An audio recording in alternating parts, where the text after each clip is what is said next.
Ibu, saudaraku, dahsyat luar biasa. Amin. Terpujilah Tuhan yang sangat baik kepada kita. Karena itu kita harus banyak bersyukur, memuji dan menyembah Tuhan dalam hidup ini, sebab Ia baik. Apapun yang kita alami, mengucap syukurlah dalam segala hal. Amin. Jangan bersungut-sungut, karena bersungutan mengundang kemarahan Tuhan. Tuhan jarang-jarang marah, tetapi Dia akan marah sekali ketika umatnya bersungut-sungut seperti bangsa Israel yang dibinasakannya di padang gurun karena mereka bersungut-sungut. Haleluya. Mari kita baca Alkitab kita. Kita buka 2 Tesalonika pasal pertama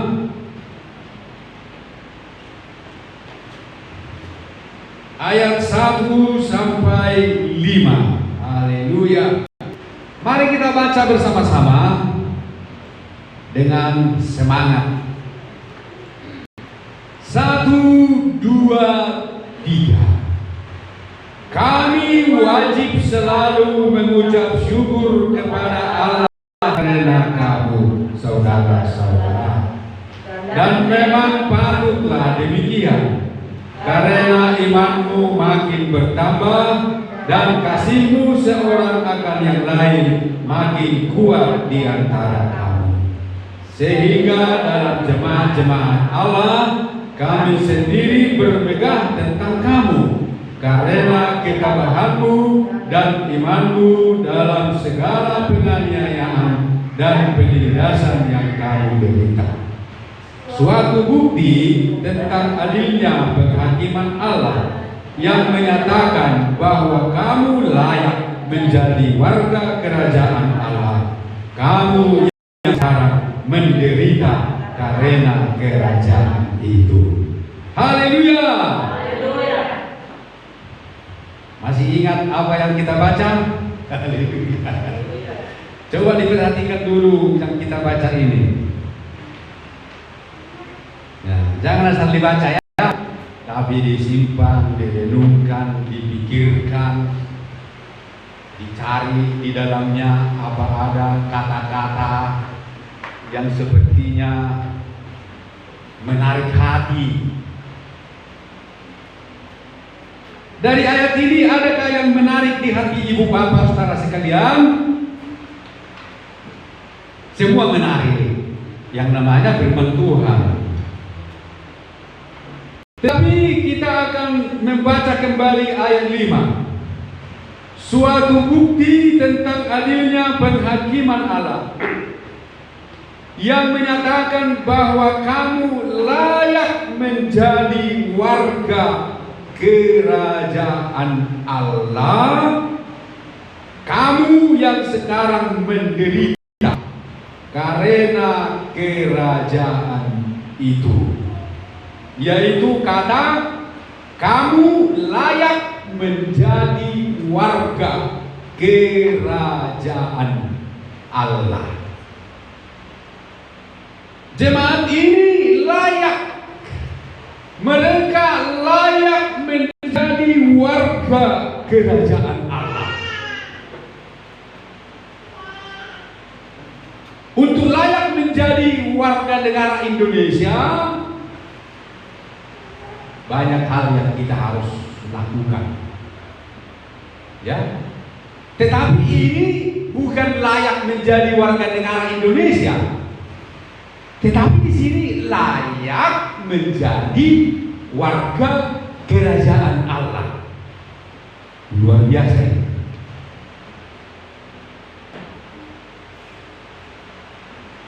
Ada 3 hal yang dimiliki oleh jemaat di Tesalonika ini. ada 3 dari pembacaan kita. Ada 3 hal yang dimiliki oleh mereka sehingga Paulus katakan mereka layak menjadi warga kerajaan Allah.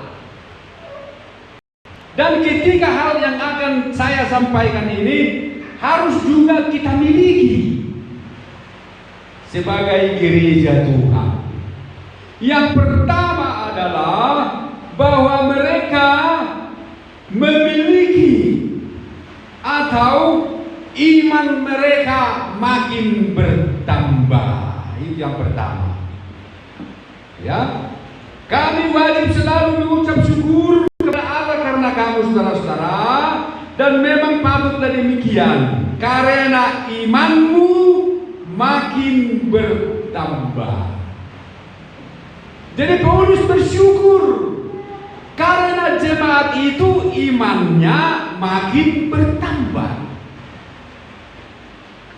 Yang kedua, kasihmu seorang akan yang lain makin kuat.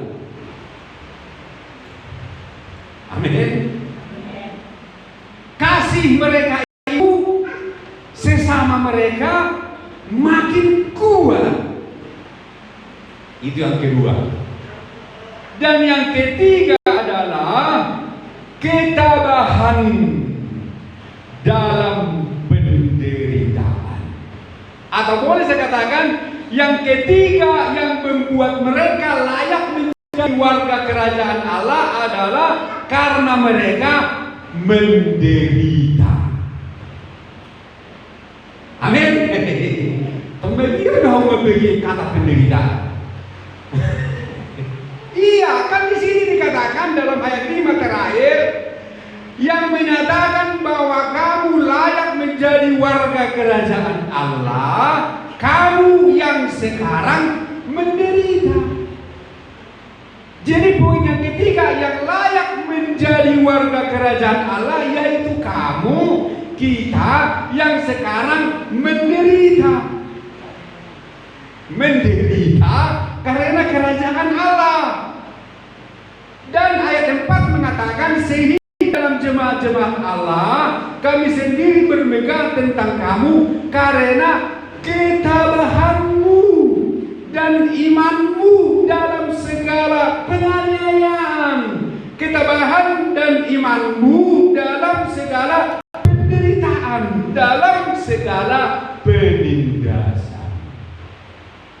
Oleh karena iman mereka makin bertambah dan kasih mereka semakin kuat, dan karena mereka tabah dalam penderitaan, maka Paulus mengatakan kamu layak menjadi warga kerajaan Allah. Luar biasa. Amin. Haleluya. Ibu bapak memiliki ketiga hal ini. Kalau iman sih ya punya. Semua kita punya iman, tetapi iman kita sudah bagaimana? Iman, ibu bapak saudaraku sekalian, iman kita harus makin bertambah. Makanya murid-murid berdoa berkata kepada Yesus, Tuhan, tambahkanlah iman kami. Iman kita harus bertambah. Jangan kita hanya Kristen, KTP kita saja bertuliskan agama Kristen, tetapi kita tidak memiliki iman yang bertambah-tambah. Orang berpikir supaya hartanya bertambah, segala yang dipunyainya bertambah, tetapi dia tidak pernah berpikir supaya imannya bertambah. Padahal iman adalah hal yang terpenting di dalam hidup kita. Ibrani 11 ayat 6 berkata, tetapi tanpa iman tidak mungkin orang berkenan kepada Allah. Sebab barang siapa berpaling kepada Allah, Ia harus percaya bahwa Allah ada dan bahwa Allah memberi upah kepada orang yang sungguh-sungguh mencari Dia. Amin. Jadi tanpa iman tidak mungkin orang berkenan kepada Allah. Jadi iman ini harus menjadi sebuah perhatian kita, target perhatian kita yang harus kita pelihara, bina dan jaga. Untuk berhasil diperlukan iman, untuk masuk surga diperlukan iman, untuk sehat diperlukan iman, untuk mendapat mujizat juga diperlukan iman. Bahkan Yesus berkata kepada murid-muridnya, pada akhir zaman, kalau anak manusia itu datang, adakah dia mendapati iman di bumi? Yesus ragu kepada kita. Dia ragu akan iman anak-anaknya, sehingga dia berkata, apabila anak manusia nanti datang, adakah ia mendapati iman di bumi? Karena sangat sulit, saudaraku, untuk mempertahankan iman. Hal yang paling berat dalam hidup ini adalah mempertahankan iman. Tetapi kita yang di sini imannya mantap. Haleluya. Bagaimana caranya supaya iman kita makin bertambah?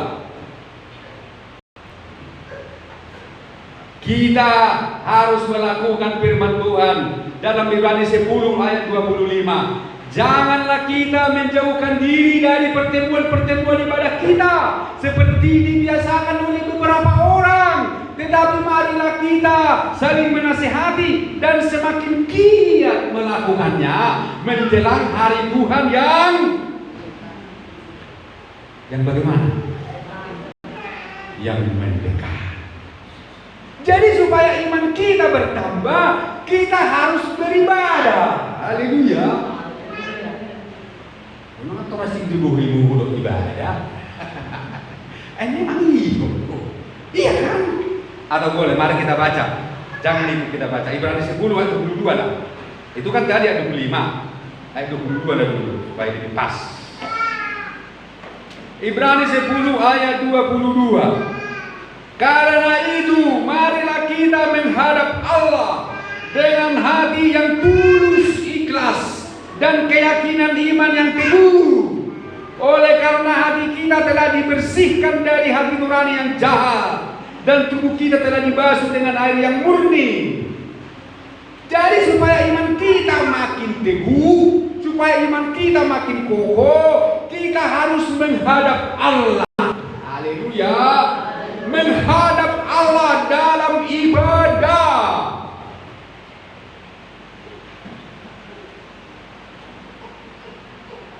Makanya Tuhan memanggil orang Israel supaya mereka beribadah.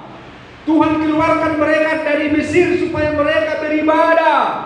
Tujuannya adalah beribadah. Melayani dan melayani Tuhan. Kalau untuk mewarisi tanah Kanaan, membagi-bagi tanah Kanaan, itu nomor dua. Yang pertama, aku panggil umatku keluar dari Mesir supaya mereka beribadah di padang gurun. Tetapi Firaun terus menghalang-halangi. Yang kedua adalah kasih kita semakin kuat. Satu dengan yang lain kasihnya semakin kuat. Bukan semakin lemah. Seru. Bagaimana kasih kita sekarang seorang akan yang lain? Menurut pengamatan Bapak Ibu dan Saudara, apakah semakin kuat? Kamu beragu-ragu dan mengelusikan, berarti terjadi kelonggaran. Iblis akan selalu masuk untuk merusak hubungan keluarga Allah.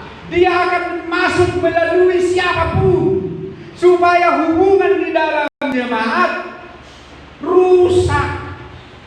Itu adalah rencana iblis supaya kita tidak layak menjadi warga kerajaan sorga. Maka dia merusak kasih kita, melemahkan kasih kita. Tetapi jemaat di Tesalonika ini, kasih mereka semakin kuat. Saya tidak bisa menerangkan bagaimana kasih mereka satu dengan yang lain. Kulihat di gereja kita ini, kasih dari grup ke grupnya kuat. Grup A kasihnya wow, grup B kasihnya wow. Asli. Shalom.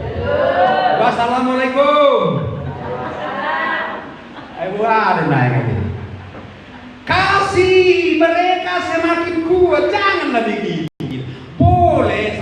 Boleh juga sesama teman kompak.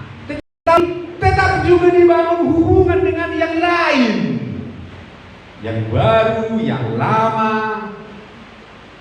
Dibangun dengan caranya firman, sesuai dengan firman. Namanya kasih. Paulus katakan, hendaklah kasih dengan pura-pura, tetapi harus tulus.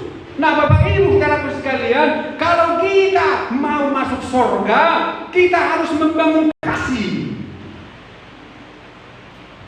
Kita bangun kasih.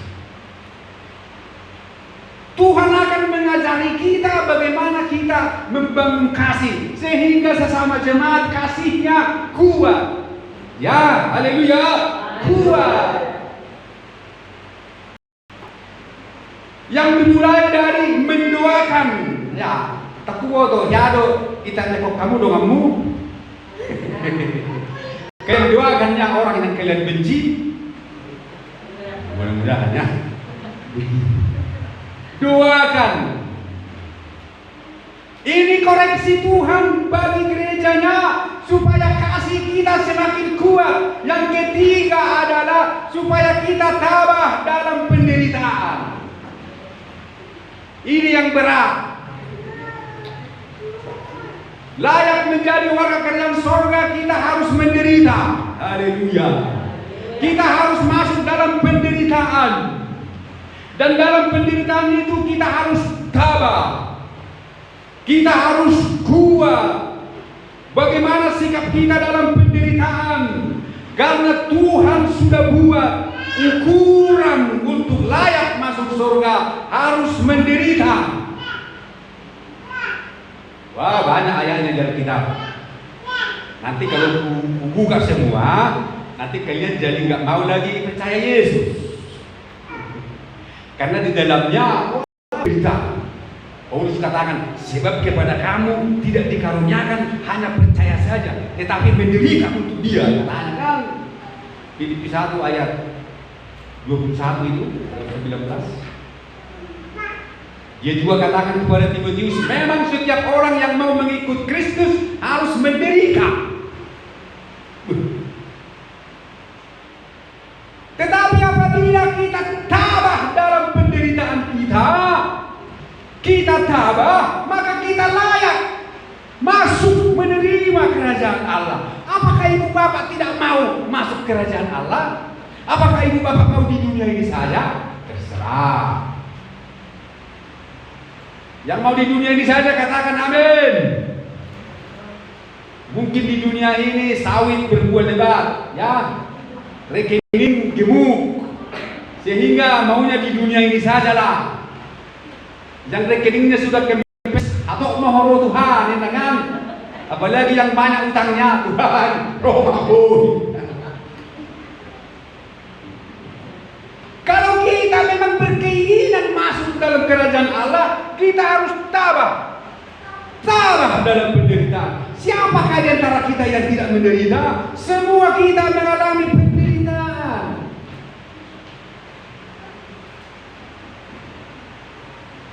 Penderitaan itu menjadi ukuran. Yesus saja untuk menerima kemuliaan harus menderita. Dia harus menderita di atas kayu salib. Itulah sebabnya Allah mengaruniakan kepada dia nama di atas segala nama. Karena dia mengosongkan dirinya, mengambil rupa seorang hamba dan menjadi manusia. Dan dalam keadaannya sebagai manusia, ia taat sampai mati, bahkan sampai mati di atas kayu salib. Dan dalam suratan Filipi itu diteruskan, itulah sebabnya Allah sangat meninggikan dia dan mengaruniakan kepadanya nama di atas segala nama, supaya di dalam nama Yesus setiap lutut bertelut, semua yang ada di bumi dan di sorga bertelut, dan semua lidah mengaku bahwa Yesus adalah Tuhan. Itu dikaruniakan kepada Yesus setelah Yesus tabah dalam penderitaan.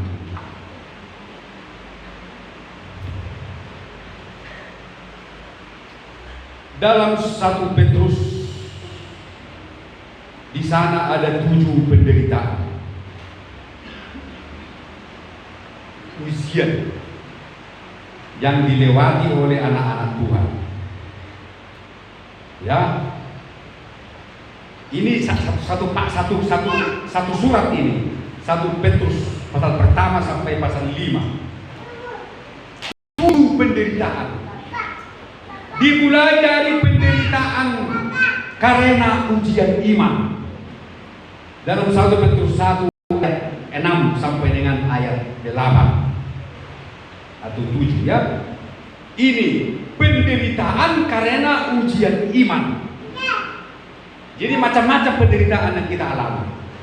Ada penderitaan karena ujian iman. Dan kalau kita melewatinya dengan tabah, maka menghasilkan hidup yang kudus dan kasih persaudaraan yang luar biasa dalam gereja Tuhan. Itu penderitaan karena ujian iman. Yang kedua, pasal 2, ada juga penderitaan yang seharusnya, yang tidak seharusnya tidak kita tanggung. 1 Petrus 2 ayat 19. Ini penderitaan yang seharusnya tidak kita tanggung, tetapi harus kita tanggung, padahal kita tidak seharusnya menanggung penderitaan ini. Dan jikalau kita tabah menghadapi ini, maka ini akan menghasilkan teladan seperti Kristus di dalam hidup kita. Dan jikalau kita menghadapinya dengan tabah, maka akan membuat kita mengalami kasih karunia secara khusus. Ini tolong dibaca terus, saya baca semua. Ya, itu penderitaan yang kedua. Kemudian penderitaan yang ketiga adalah 1 Petrus 3 ayat 14, yaitu penderitaan karena kebenaran. Penderitaan karena kebenaran ini menghasilkan kesaksian dan kebahagiaan dalam hidup yang menderita itu. Ayat 14 berkata, tetapi sekalipun kamu harus menderita juga karena kebenaran, kamu akan berbahagia. Amin. Kamu akan berbahagia. Karena itu janganlah kamu takuti apa yang mereka takuti, dan janganlah gentar. Jadi penderitaan mana sekarang yang kita alami, Ibu Bapak? Ada lagi penderitaan yang keempat, yaitu penderitaan badani. Dalam 1 Petrus 4 ayat 1. Penderitaan badani ini adalah penderitaan fisik.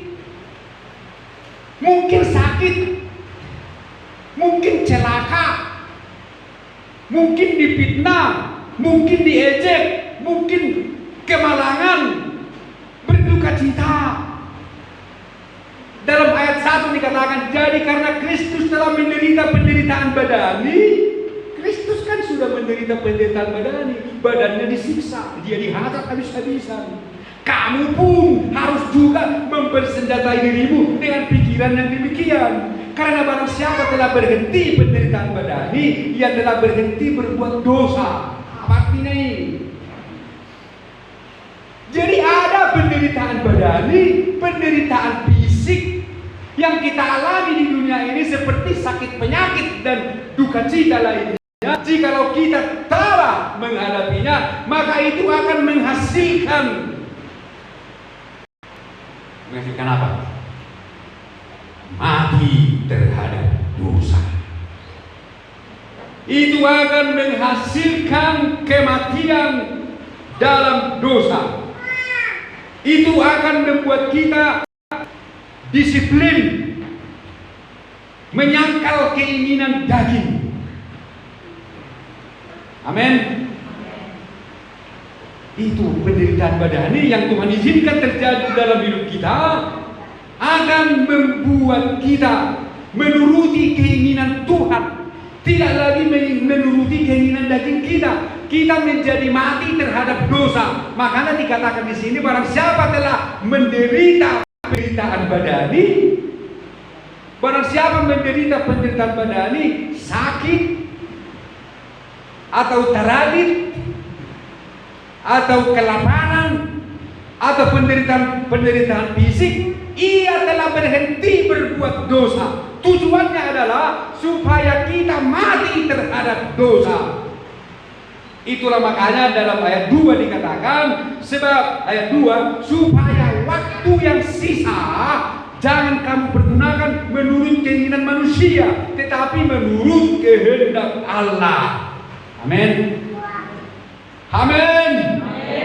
Jadi tujuannya kita dimasukkan ke dalam penderitaan badani supaya waktu hidup yang Tuhan berikan ini kepada kita tidak lagi kita pergunakan untuk keinginan-keinginan daging, tetapi waktu itu kita pergunakan untuk keinginan Allah. Coba kalau orang tidak pernah sakit, apakah dia mau berdoa? Coba kalau dia sakit, dia banyak berdoa. Amin. Amin. Iya, dia mengalami penderitaan badani, dia sakit, dia dilukai, dia disiksa, dia diejek, dia kehilangan, dia kemalangan. Tetapi Tuhan izinkan itu terjadi supaya dia berhenti berbuat dosa, supaya waktu, ayat 2 perhatikan, supaya waktu yang sisa, hidup kita yang sisa ini jangan kita pergunakan menurut keinginan kita, tetapi mari kita pakai untuk Tuhan, maka kita mengalami penderitaan badani. Kita harus tabah. Memang berat ibu bapak. Jadi jangan berpikir jikalau kita mengalami penderitaan badani kita dikutuk Tuhan, kita dibenci Tuhan. Tidak, justru Tuhan sayang kita. Makanya Dia membuat kita layak menjadi warga kerajaan Allah. Dia buat kita masuk dalam penderitaan. Karena itu jangan heran kalau kita menjadi orang Kristen, jangan selalu mengingini yang senang-senang saja. Jangan suka disuguhkan yang senang saja. Tetapi justru kita semakin dekat kepada Tuhan, kita harus memasuki penderitaan ini. Yesus kita harus menderita. Tetapi ketika kita menderita, kan Dia berikan kekuatan, kan Dia berikan Roh Kudus sebagai penolong. Dia tidak meninggalkan kita saat menderita. Dia memberikan kemampuan yang luar biasa. Itu penderitaan yang ketiga, yaitu penderitaan badani. Sekarang penderitaan ibu bapak yang mana? Penderitaan badani dong. Penderitaan badani, kalau itu penderitaan badani, waktu yang sisa pakai untuk Tuhan. Karena apa kata Tuhan? Ayat 3. Sebab telah cukup banyak waktu yang kamu pergunakan untuk melakukan kehendak orang-orang yang tidak mengenal Allah. Ini Petrus sudah marah. Nunggu berlaku tinggi dia bolong di luar Tuhani. Songonari ikon pakiom tinggi untuk Tuhan lewat penderitaan badani. Itu berupa apa? Waktu-waktu yang dihabiskan selama ini apa? Kamu telah hidup dalam rupa-rupa hawa nafsu, keinginan, kemabukan, pesta pora, perjamuan minum, bahkan penyembahan berhala yang terlarang. Ini penyembahan berhala ini termasuk ini berdukun. Jadi kalau kita sering-sering dahulu berdukun, nanti Tuhan akan bikin menderita supaya kamu disucikan. Kamu harus tebus kesalahanmu dengan penderitaan badani. Tetapi jangan takut, Tuhan akan sertai kamu dalam penderitaan itu. Amin. Ini Petrus katakan, telah cukup banyak waktu yang akan pergunakan untuk keinginan hawa nafsu, untuk kemabukan, pesta pora, penyembahan berhala. Sudah cukup banyak waktu kamu pakai di situ. Sekarang waktu yang sisa ini jangan untuk itu lagi. Bagaimana caranya supaya waktu itu untuk Tuhan? Maka diizinkanlah penderitaan badani. Tetapi syukurlah,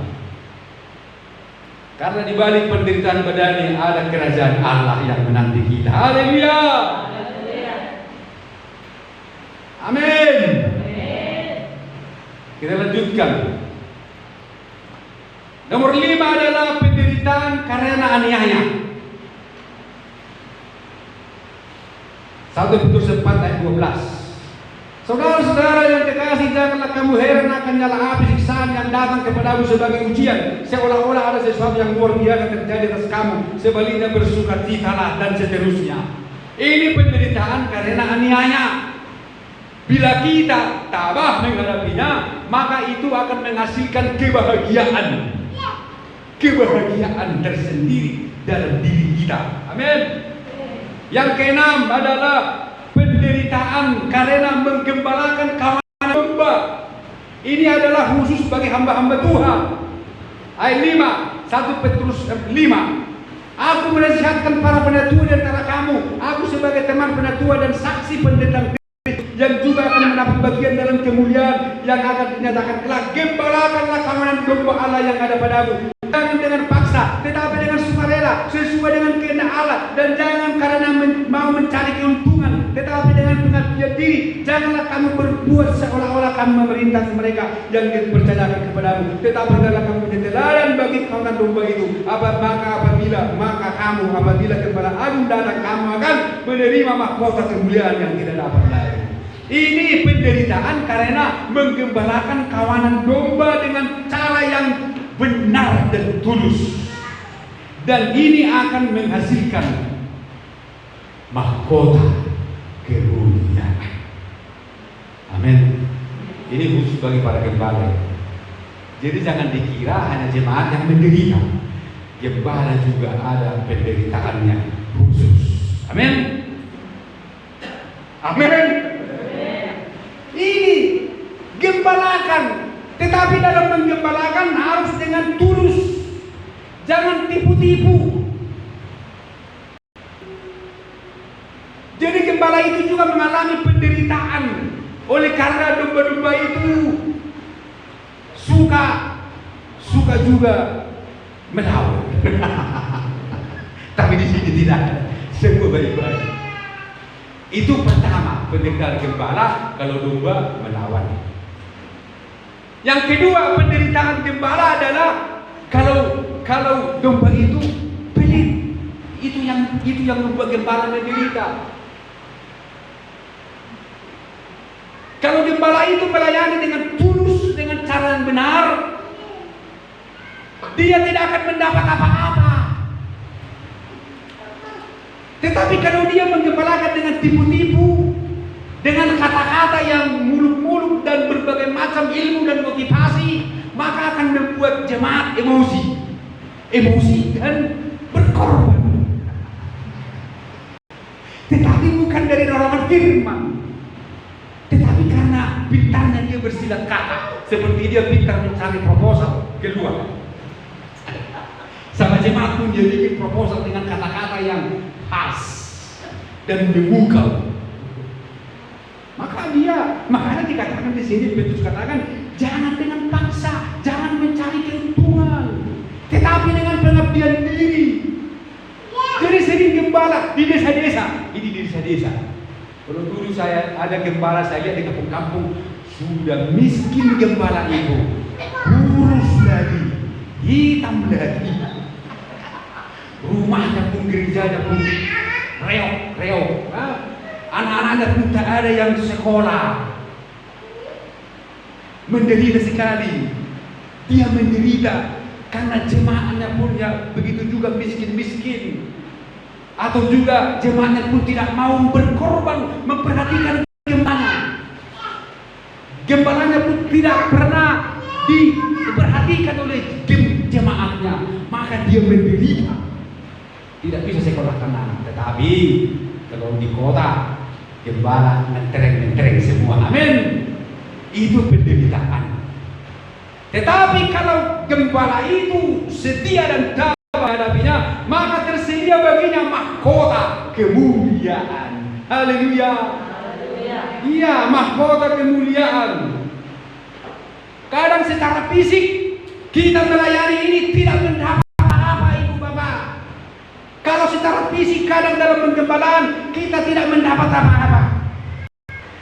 Karena kita tulus dan ikhlas, sehingga kita tidak mendapat apa-apa. Persembahan pun kadang tidak cukup.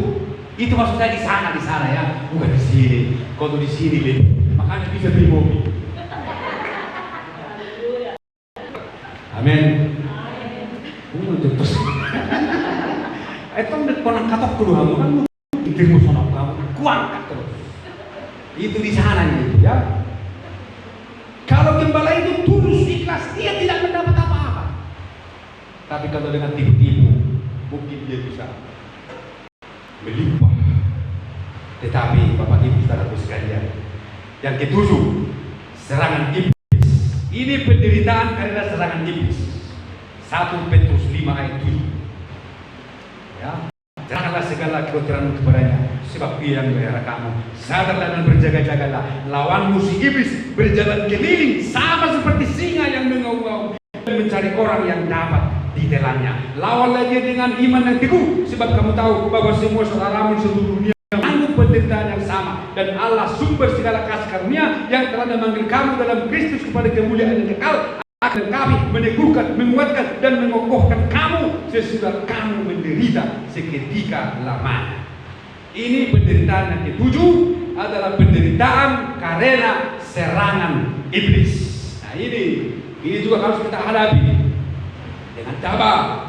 Kalau kita tabah menghadapi penderitaan ini, maka menghasilkan mendapatkan kesempatan. Kita akan mendapatkan kesempatan untuk mendapat pertolongan yang luar biasa. Akan terjadi mukjizat. Kita akan mendapatkan pengalaman pertolongan yang luar biasa dari Allah setelah kita menderita seketika lamanya. Seperti Yesus. Setelah Yesus tabah menghadapi penderitaan di padang gurun, dicobai selama 40 hari. Apa yang Tuhan sediakan bagi dia? Malaikat-malaikat Allah turun dari sorga melayani Yesus di padang gurun. Demikian pun kita. Ketika iblis menyerang kita, kita mengalami penderitaan yang berat, maka di akhirnya kita akan dilayani oleh malaikat-malaikat Allah. Haleluya Bapak Ibu. Jadi saudaraku yang dikasihi oleh Tuhan, untuk kerajaan Allah kita harus menderita. Penderitaan itu ukuran untuk kita layak menerima kerajaan Allah. Ayub adalah satu-satunya contoh yang tabah dalam penderitaan. Penderitaan Ayub begitu dahsyat, begitu luar biasa penderitaannya. Saya rasa hanya dia yang mampu mengalami penderitaan seperti ini. 10 anaknya semua mati. Ribuan hartanya semua habis. Tubuhnya yang dulu bersih dan kekar harus mampus semua, borokan bernanah dan berair. Istrinya pun mengajak dia untuk mengutuk Allah. Tetapi Ayub, dia tabah dalam penderitaan itu. Mengapa Ayub tabah? Karena Ayub punya iman. Haleluya. Dia punya iman. Di mana buktinya Ayub punya iman? Karena Ayub sering mempersembahkan korban. Ayub seorang yang saleh dan rajin beribadah. Dia seorang yang takut akan Tuhan. Setiap anak-anaknya selesai melakukan pesta, maka Ayub selalu mempersembahkan korban kepada Tuhan untuk pengampunan dosa anak-anaknya. Di situ kita tahu bahwa dia seorang yang beribadah. Jadi ibadah itu akan menimbulkan iman yang tangguh di dalam hidup kita, sehingga iman itu akan membuat kita tabah menghadapi penderitaan, dan penderitaan itu akan menghantar kita menerima kerajaan Allah. Ibu bapak saudaraku sekalian, kerajaan Allah telah tersedia bagi kita. Tetapi di dunia ini kita mengalami berbagai rintangan, mengalami penderitaan badan, mungkin sakit, mungkin miskin, ya, mungkin gak punya uang, mungkin diejek orang, dihina orang. Tetapi tabahlah dalam penderitaan itu. Tuhan menyertai kita. Mari kita pakai berdiri, kita menyanyi, kita angkat lagu. Apa yang dapat memisahkanku dari kasih-Mu, Yesus sahabatku. Haleluya. Terima kasih Tuhan.